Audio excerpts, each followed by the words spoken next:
Now You See Me, Now You Don't feels like it's a kids movie.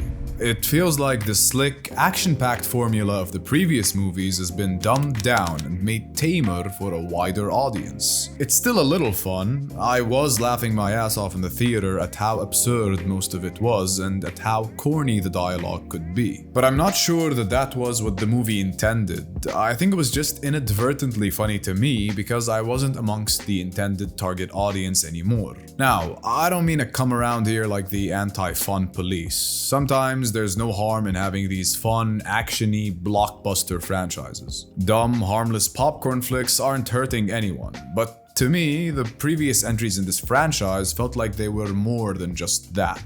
Maybe it was the fact that I was younger when I watched the first two movies 9 or so years ago, but it seemed like they had a certain thrill factor that the third movie lacks. Though they were always absurd and increasing in absurdity and frequently having us second guessing whether these characters were meant to be magician performers or legit Gandalf-style reality benders, the movies still had this sleek, captivating charm to them. And I think that charm helped me suspend my disbelief enough to swallow all the increasingly incredulous feats these magicians were pulling off. In Now You See Me 3, the entire movie just somehow feels dumbed down. And it's not about the plot itself, which has a big, convoluted twist at the end that's meant to knock your socks off, but rather about the entire presentation. And don't worry, I won't be going to spoilers. In this movie, 3 new magicians are introduced into the mix. Young but ambitious upstarts who are following the footsteps of the horsemen. These 3 individuals are kind of taking the mantle from the previous horsemen,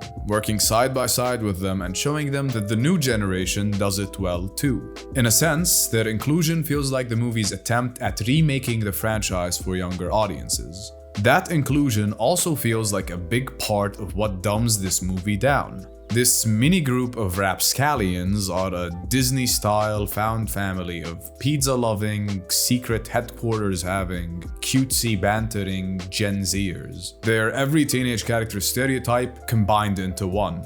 Reverent to the original horsemen and yet simultaneously better than them. Big fans that also act like they don't need them. Cute and sweet with each other and yet edgy with the world that wronged them. I'm being a bit vague because the movie wasn't memorable enough for me to really remember their specifics that well, but if you've seen any young adult movie about teenagers ever, then you likely get the picture. Anyways, these 3 youngsters enter the mix, with all the young adultness that entails, and they join forces with the horsemen, who've been separated because of some internal squabbling. One by one, the original members show up again and they all team up. Between the new characters and the whole Avengers-style team-up and reappearance of the old characters, the movie begins to feel like a superhero flick, like an MCU warped version of Now You See Me.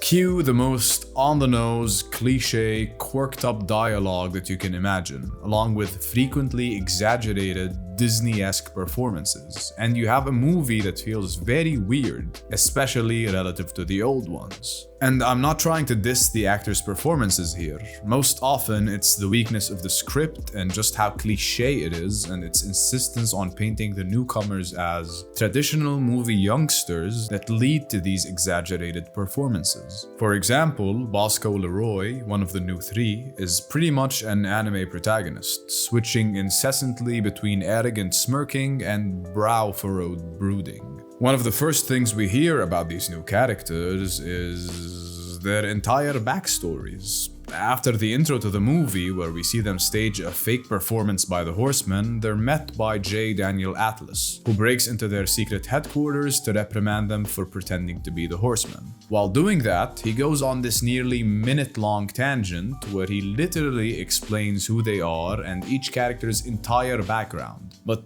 in a sassy way, to show them that he's onto them. It's one of the most unabashedly expository dialogue scenes I've ever viewed in my life, and it goes on forever.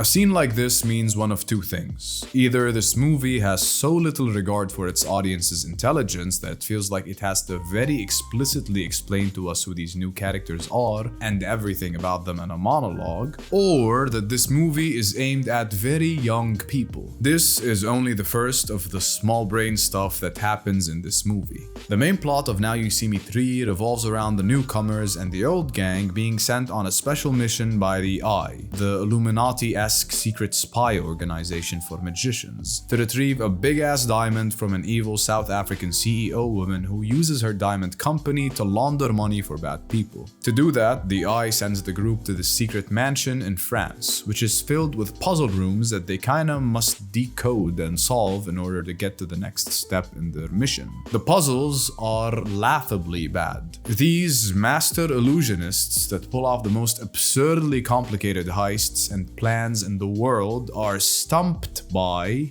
an upside-down room. The way to straighten it is to find the one weird-looking painting and to flip it around. Another master puzzle that gets the two sleight-of-hand experts of the group competing is the main door. It seems to be a master unbreakable lock that can't be picked. Only the best of the best can flip open the latch and twirl its symbol circularly.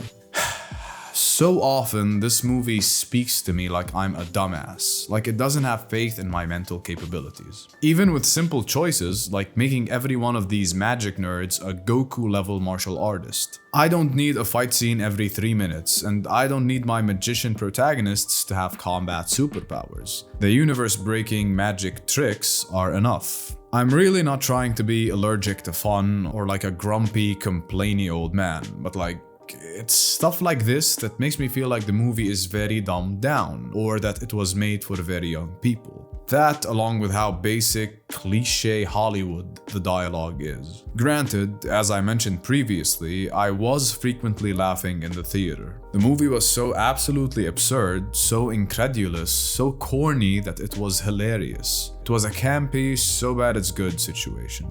At some point in the movie, we discover that the Allies used magicians to defeat the Nazis in World War II. Created fake cities, transported armies, you name it. You know, because magic is that important. This genuinely had me cackling in the theater.